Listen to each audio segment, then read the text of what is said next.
The Supreme Court has done the unthinkable, repealing the landmark Roe v. Wade decision and stripping Americans of a fundamental right, abortion access. I'm Kate Kelly, the co-host of the podcast Ordinary Equality, alongside Jamia Wilson. On the newest season of Ordinary Equality, we ask, what now? What does resisting bans and seeking care look like in a world without federal protection of abortion access? How can we build community and support the most vulnerable? How are abortion providers in states where abortion was already severely restricted working around the system? Each episode will feature one story around one theme, often in one state, zooming in rather than zooming out. Tune in to Ordinary Equality wherever you get your podcasts.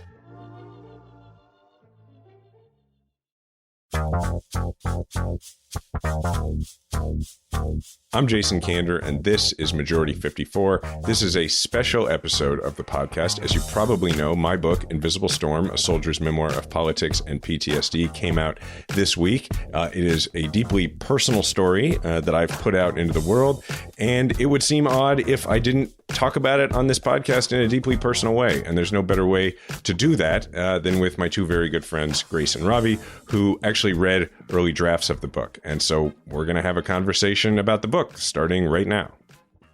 So I would actually really love to start with the title of the book itself. So the book is entitled Invisible Storm, A Soldier's Memoir of Politics and PTSD.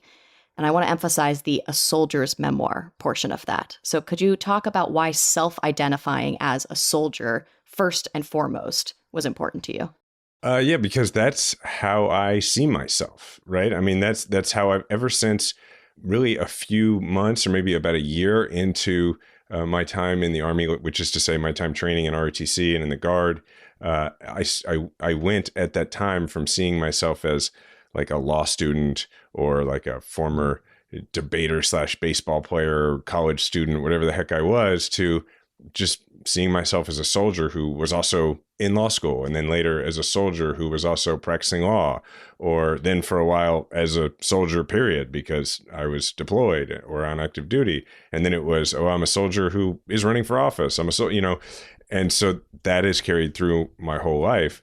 And then as I thought about the book that I wanted to write, I don't read political memoirs hardly ever. Like when a close friend writes one, I'll read it. But Grace, I know this is true for you too, because you told me, they're not interesting. Political memoirs are not interesting. I didn't want to write a political memoir because a political memoir is like, here's how I'm the hero of this story, and here's how everything kind of seems to work out where I enter the tale as the hero repeatedly. It just isn't interesting to me.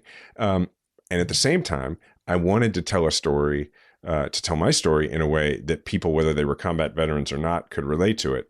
So that's why the book has, the first chapter is me going into the Army. The second chapter is me in Afghanistan. And then after that, the rest of it is me dealing with a psychological disorder while I happen to be pursuing the presidency. But it's not about those things.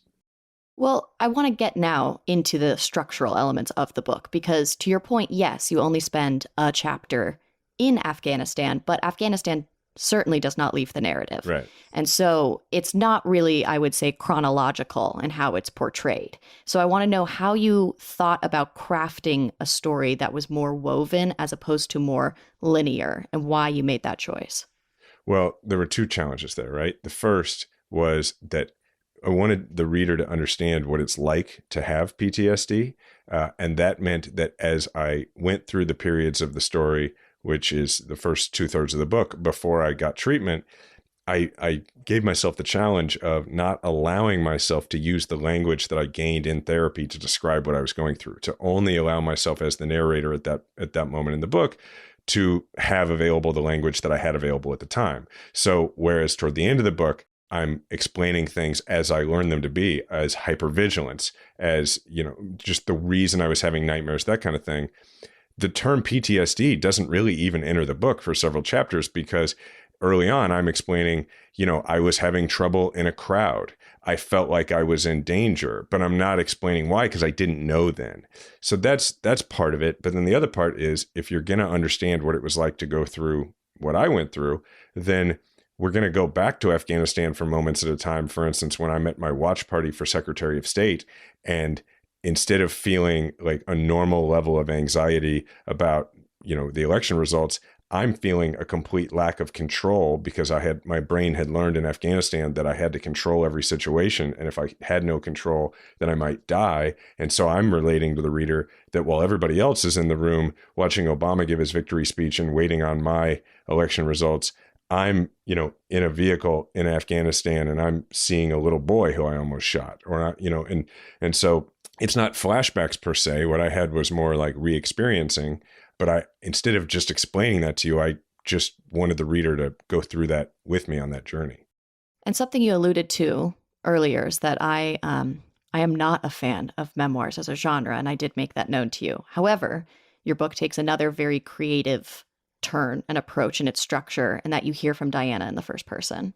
I want to know how you two came to that decision to include her first person perspective, and if going into the writing process, you were already aware of everything she would ultimately end up sharing in the book. Not all of it. Yeah, that was really interesting. So for context, in I think pretty much every chapter, there's at least a passage or two where Diana comes in for a page or two and gives her perspective on what was happening at that time. Diana jokingly refers to her contributions to the book as her rebuttals, because as you know, there are parts where I, the narrator in the moment, am relating things one way. For instance, when I'm in Afghanistan and I'm explaining how great it is that over the course of my deployment, we seem not to have had a single argument, that every phone call home has just gone so great and allowed me to concentrate on what I'm doing. And then Diana comes in to tell you that actually we were disagreeing all the time on the phone, but she had heard from me before I left that sometimes when soldiers are distracted by stuff at home, they lose their focus and they can get hurt. So she was adamant about never disagreeing with me and kept a journal about all the ways in which she was upset with me. And that sort of boiled over much later, right? So a lot of the time it's like I'm thinking one thing and I relay it in the first person, and then she comes in. There's, I think, one passage that starts out with her saying, of course, that didn't make any sense at all. So the reason that we wanted to do that was twofold. One, not everybody is interested in reading about the experience of somebody who got trauma from combat. Not everybody is interested in reading about somebody who was going through all of these symptoms while they were in politics. But we want as many people as possible to be able to relate to this so that it can, and not to be, over the top, but I think this is real, save as many lives as possible. And so as a result, it was important for there to be more than just me as the narrator, right?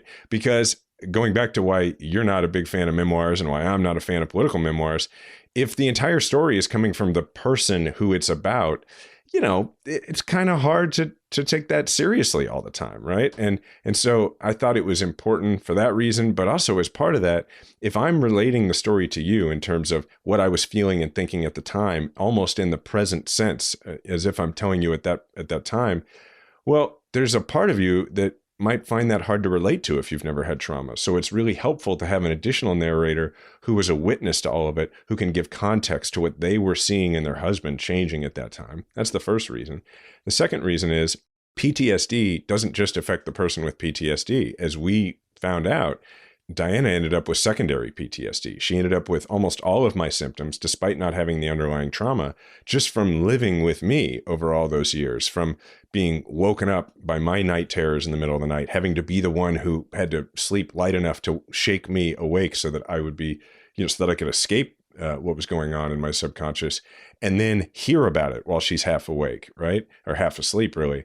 And then that got into her, all my hypervigilant, need to secure everything all the time in the house, my feeling as if we were in danger and making it so eventually she felt like we were in danger.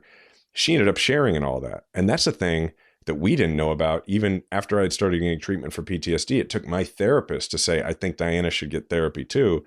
And so just the way I want more people to understand what this feels like so they can spot it in themselves or others, I also want people to know what it's like to be so close to somebody going through this and to know that they might need help too. It paints a much fuller picture of your experience. And it also puts a lot of cracks into your perspective that you're portraying, which is very in the moment as you move through the book, which I think is really compelling. So was it in the practical sense of how you then went about crafting this narrative? Did you write a draft and then Diana was like, oh, I got something to say about that? Or was it much more of a collaborative? She was like, here are key moments for me that like I would hope we build to where I could contribute or express my point of view. It started as a draft that I wrote, and as I was writing it, I was telling her about it, and I was occasionally reading her portions of it. And then she started asking me, and I'm going to say this, and it's going to make people feel like the book is particularly haunting. The book is not. It's the only people who have read the book who have had a really hard time with the emotionality of the book are like us and my parents and like our really, really, really close friends who went through all that with us and felt like they wish they had been able to help. Right. But that's it. And so I want to say that as like, I don't want people to be scared away by it, but because it was our experience and because my retelling of it was emotional and raw, and it took her a few weeks to be able, once I had finished like half the draft, to really sit down and go through it, because that was our plan, was for her to go through it and to add her contributions. And I had like left spaces where it was like, maybe this would be a good place for you. She ignored most of those and put them in different places. But she had started saying to me, like, you can't read me parts of this before bed. It's too upsetting. And then she started going through it, and like she had to go pretty slowly because it was really hard for her to read. And then once she did, she went through and she made her contributions, and they made it so much better. And then I went through, finished the draft, and the idea was she was going to go through and do the rest of her contributions. But her being Diana and being a New York Times bestselling author and an incredible storyteller who the whole time in my professional life that I've been giving speeches, she's made all of them better by listening to them and being like, that doesn't make any sense there. You should put this here. She, instead of just adding her contributions, she ended up going through and being like, you should rearrange this should work this way, and ended up helping me pull 10,000 words out of the book that I, of course, thought were wonderful. And she convinced me didn't necessarily serve the purpose of the book, and made it 100 times better. It can be hard to see the light at the end of the tunnel when you have high interest debt, and sometimes it could be even harder to ask for help, and that's where Upstart comes in. Upstart-powered personal loans can help you pay high-interest debt all online with simple and easy-to-understand payment terms. They've helped over 1.8 million customers on their path to financial freedom. So whether it's paying off credit cards, consolidating high-interest debt, or funding personal expenses, Upstart can help you get one fixed monthly payment with a clear payoff date. Upstart knows you're more than just your credit score alone. So rather than just looking at your credit score alone, Upstart's model considers other factors like your income, employment, and other information provided in your loan application to find you a smarter rate for your loan. And you could check your rate in minutes for loans between $1,000 to $50,000 without impacting your credit score. You can even receive funds as fast as one business day after accepting your loan. So don't wait. Check your rate today at upstart.com/majority54. That's upstart.com/majority54 to check your rate today. And don't forget to use our URL to let them know that we sent you. Loan amounts will be determined based on your credit, income, and certain other information provided in your loan application. Go to upstart.com/majority54.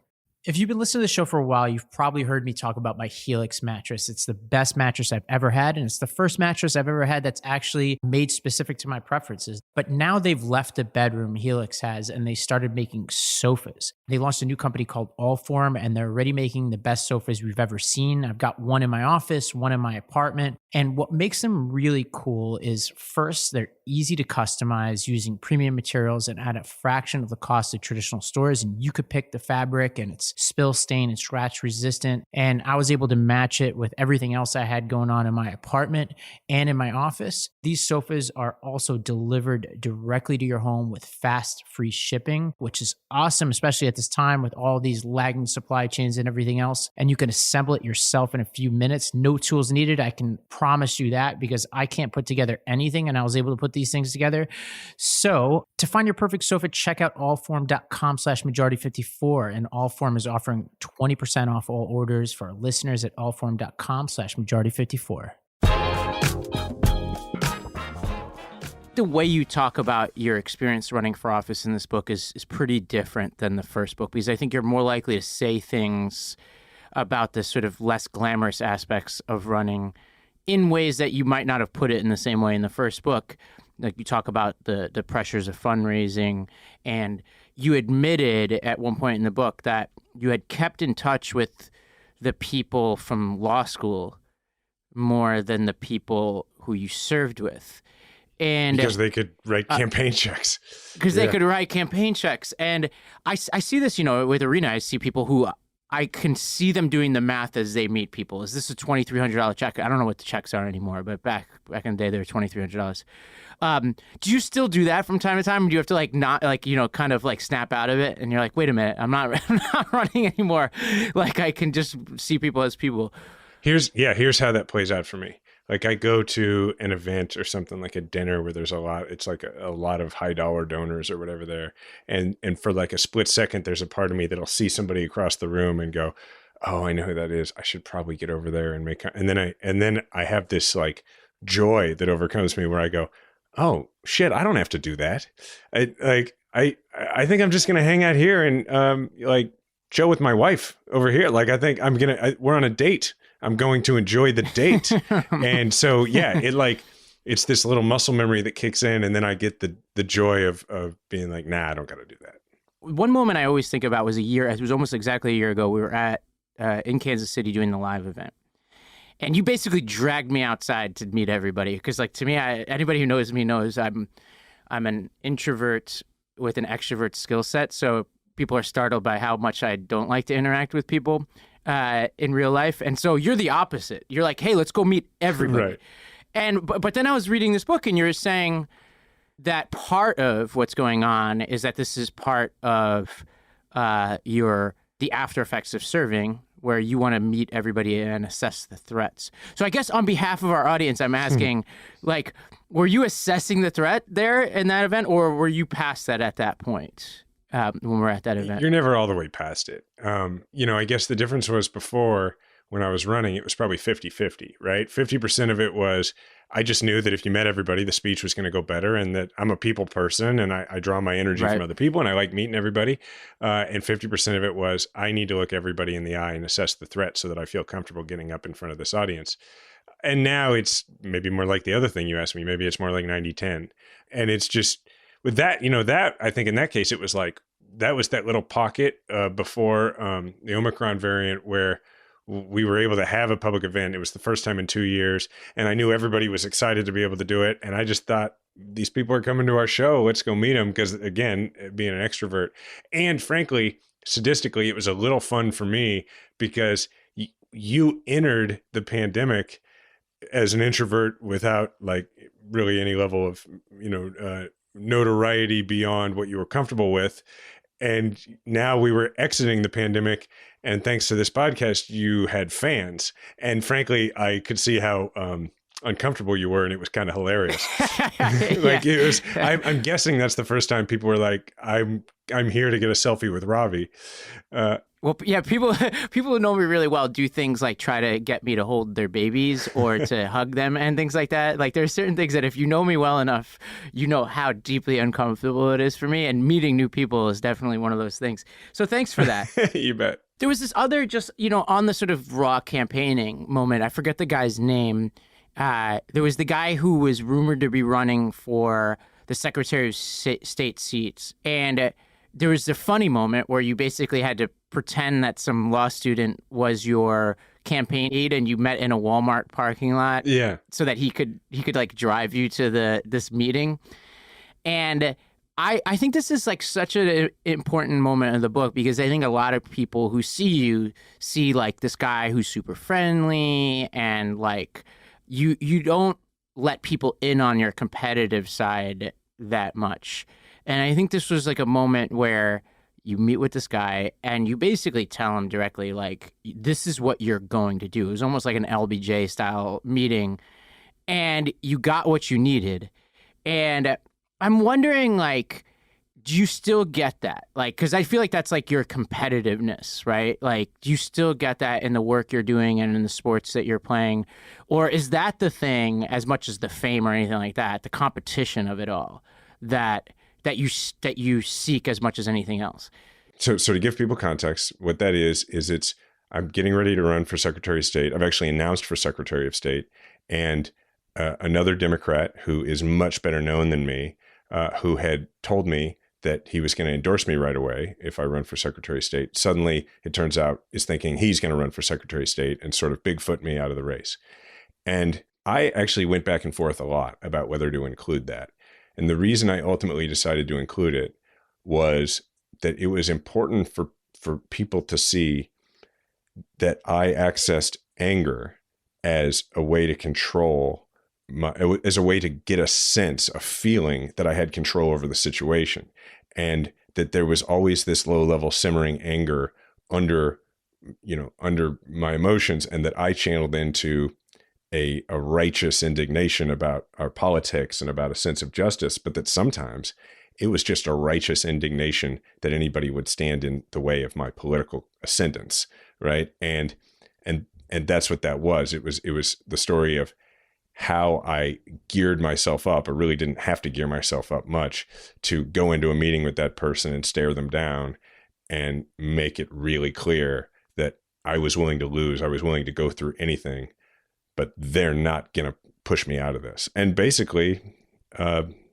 scare them. And I think, I guess the point is, I don't think the public's ever really seen that version of me.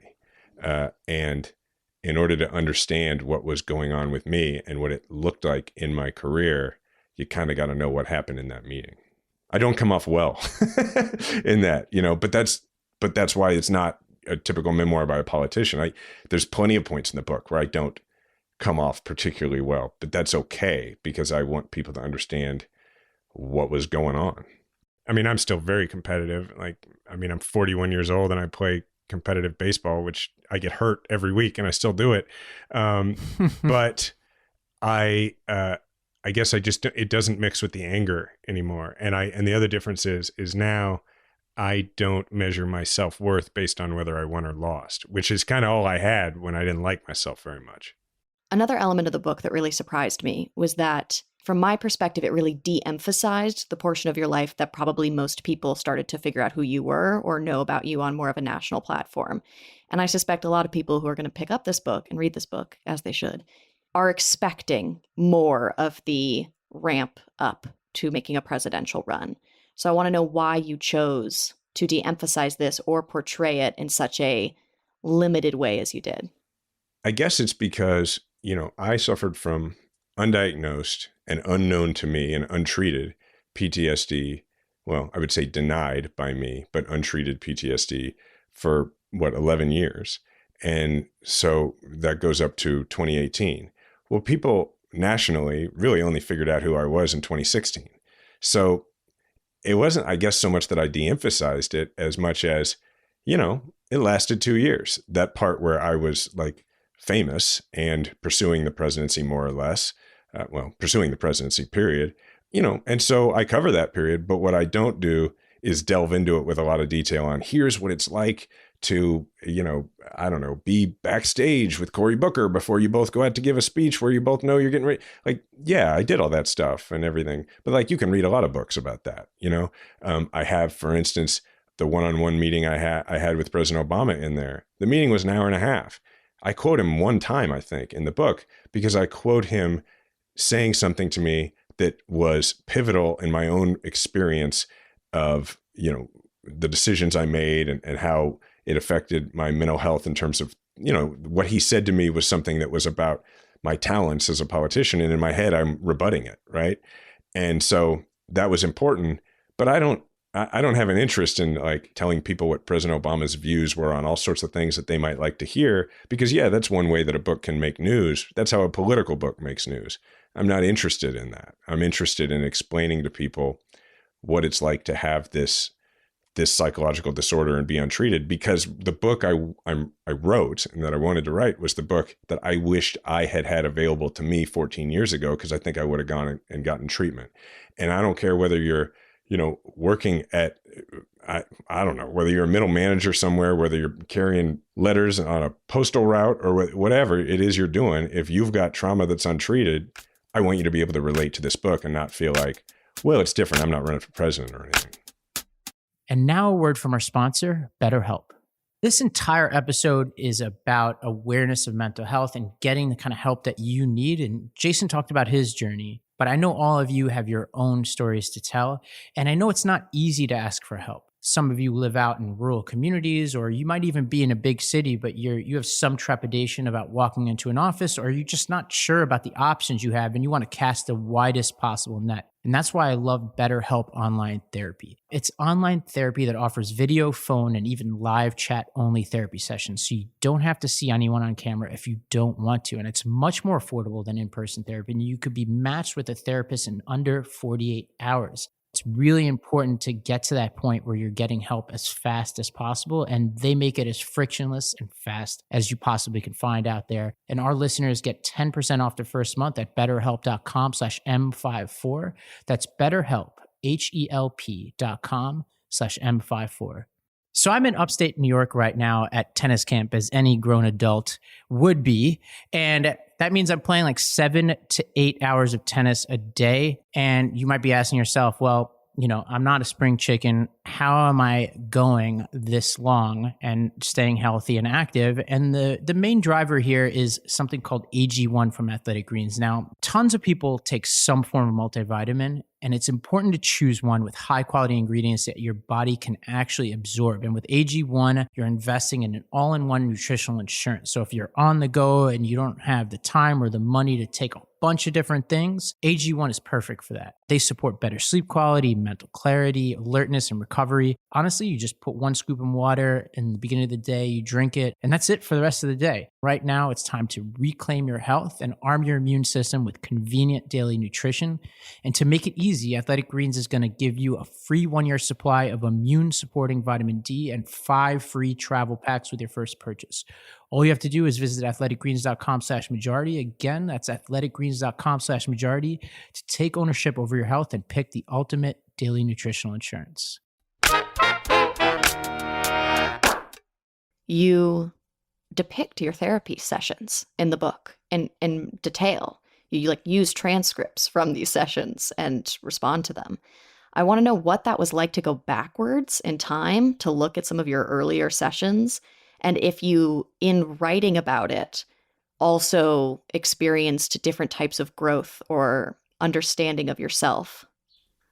Yeah, that was wild because, obviously therapy was huge for me. But what I wasn't doing at the time was thinking, well, I'm going to write about this. So I wasn't like leaving and taking all sorts of notes or whatever. All I had were when Nick, my therapist, would go to his whiteboard and sketch things out for me to help me understand my brain, the way it was working and interacting with my symptoms, I would take pictures of that. But it was because I wanted to be able to go home and repeat it all to Diana to help her understand, because that was helpful to both of us. So I had those, and that's all I had. And then I found out that, any patient at the VA can get access to all of their records at any time. So it was super easy. I just put in a request at the VA Records Center. I went up there and I got all of my therapist notes from all of our sessions, which really helped me go back and remember those sessions and then, put them down on paper. And that was important to me because, look, before I went to get help, I thought a few things that it turned out, thankfully, were wrong. One of those things was that therapy was like, I don't know, going in and just getting an IV or something. And you sort of passive and you sit there and you talk and you listen and that's it.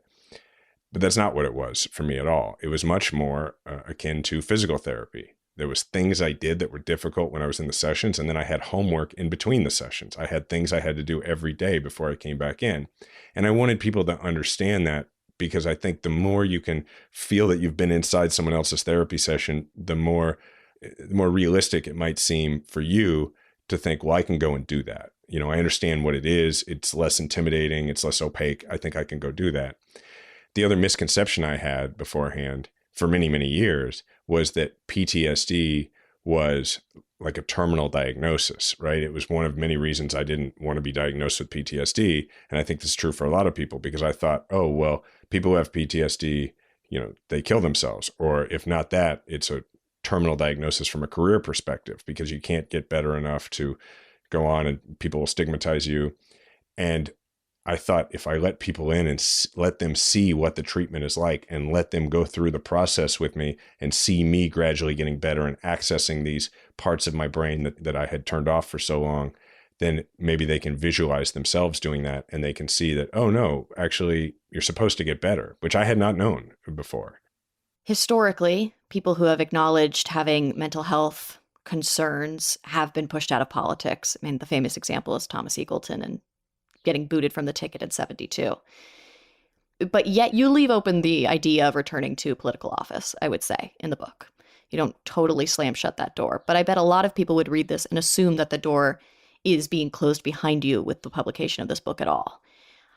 Did you consider that in your desire to share as much as you do about your journey and your mental state? And ultimately, how did you come to peace with that decision? Yeah, and let's be real. This book might shut that door. One thing is for sure, that if I run for president at some point, whoever, particularly a Republican, if I'm the nominee, the Republican I run against would absolutely use the things I've said in this book to say this guy is not mentally fit to be president. Absolutely, that's the argument that they will make, right? They'll say this guy's crazy and scary and all that kind of thing. That's a fact. And it's because of this book, no doubt about it. So it's like, I want to be clear. It's possible that that's what's happened with this book. I don't think that it would preclude me from doing it. So yeah, I leave the door open because maybe I'll want to do that at some point. I don't want to now, but maybe I will. That said, so the decision was, is it therefore worth it do I think I can help people enough that it's worth it to do that? And the answer was yeah. And for me, it was very similar to when I dropped out of the mayor's race and dropped out of public life to go get help. There were options I could have said, I mean, we talked about it at the time. I could have said, oh, I'm going to focus more on Let America Vote right now because voter suppression is such a threat. I've decided running for mayor is not the way. And then I could have just gone and gotten help and kind of disappeared for a while I did that and had nobody know. But I decided at that time that with everything I'd been through, that if I could keep somebody else from going through that and get them to get help when they needed it, that was worth it. And then with the book, it was, if I can write the book that I needed back, 14 years ago now, well, then that's worth it. And that if that means that I, again, developed the desire to run for office, but it turns out I can't win an office because of the things I've said about myself, that's okay, because this is a greater contribution, I think, than anything I did when I was in office. And so that was the calculation, was if this is the biggest thing I do in public service, I'm okay with that. One of the things that frustrates me about the current conversation we have more nationally around mental health is that it seems to really imply, even if not said explicitly, that people who grapple with mental health have some sort of predisposition to violence. And I personally just feel like that's very unfair. But I wonder if that is something that registers for you, or if there are other misconceptions around how we talk about mental health that continue to frustrate you. Yeah, it's hard because, the part of the mental health conversation that I've experienced is one of trauma, right? And so I want to be careful to talk about it in terms of relating my experience, but I don't know what it's like to be bipolar. I don't know what it's like to, there's so many things. I don't know what that's like. But I guess from my perspective, what I wanted to get across is that whatever it is you think stereotypically about PTSD, for instance, or about, mental health struggles that are a result of an experience of trauma, that kind of thing, there's so much more to it than that. And that I went all these years with the symptoms of this, with dealing with it, with counseling other people to go get help for their own trauma, and not being able to admit to myself that that's what was going on with me, which means we don't know enough about it. I mean, certainly the Army didn't teach me jack about it. And so as a result, that's what I wanted to relate. And I suppose for me, in terms of flying in the face of those stereotypes, to me, the most dangerous one is the one that sends this message to all of us that you can't get better from trauma. I had never heard the term post-traumatic growth until I heard it in therapy. And now when I look around, there's virtually no depictions in fiction or nonfiction in our culture of people who have been through treatment and are in a phase of their life that is post-traumatic growth. All we see is what I call PTSD porn. It's all we see out there. And that's just somebody robbing a bank, beating their spouse, using drugs, usually all in the same film. And so that's what we think PTSD is. That's what those of us with PTSD who haven't been treated for it yet think PTSD is. And so why would you go and say, diagnose me with PTSD when you think that's what PTSD is? So I wanted to make sure that I could, put a different image out there, because I found out in therapy after I'd already started to get better. And I asked my therapist, how is it possible that I'm getting better when almost no one else does, that I even have PTSD? And this is in the book where he pulls out a bunch of studies and shows me actually the majority of people who commit to the program and do the homework, they do get better, but nobody knows it because nobody ever portrays that. And I thought, if I can portray that and make more people understand that, then more people will go get better. Well, I think a big question that I've always thought about with you, and that I think a lot of people are asking right now about this book, is there was this part of the book that I almost laughed out loud when I was reading it. You said, I was jealous of people, the normal people, who could be happy doing a regular job, raising kids, and diving into hobbies. And I didn't understand them, but I envied them all the same. And then you talked about how the truth was you wanted to be the person who wanted those things, but wasn't necessarily the person who wanted those things. But when I read that and then I compare that to where you are now, where you are actually living that life and seem to be happy, I'm left wondering, was your point in mentioning this that you have grown since that moment, or that there's still a part of you where you're unsure if you're the guy who's living the regular life, coaching baseball and staying out of the public spotlight and politics in that way? It's a great way to ask that question. I think it's 90% that I've grown, because I think it's 90% that's who I am. You know what I mean? There are times, sometimes it's like when I'm stressed about something, sometimes it's stuff like the withdrawal from Afghanistan was going on, and it was just all consuming the news and consuming my thoughts, whatever it is. There are moments where I do have doubts about whether I'm having the impact that I was meant to have and that kind of thing. But then I usually pretty quickly realize I'm having a much greater impact now on the world than I was when I was holding elected office. And then I sober up real quick when I think about, do I have that burning desire to go back into running for something right now if it means giving up what I have?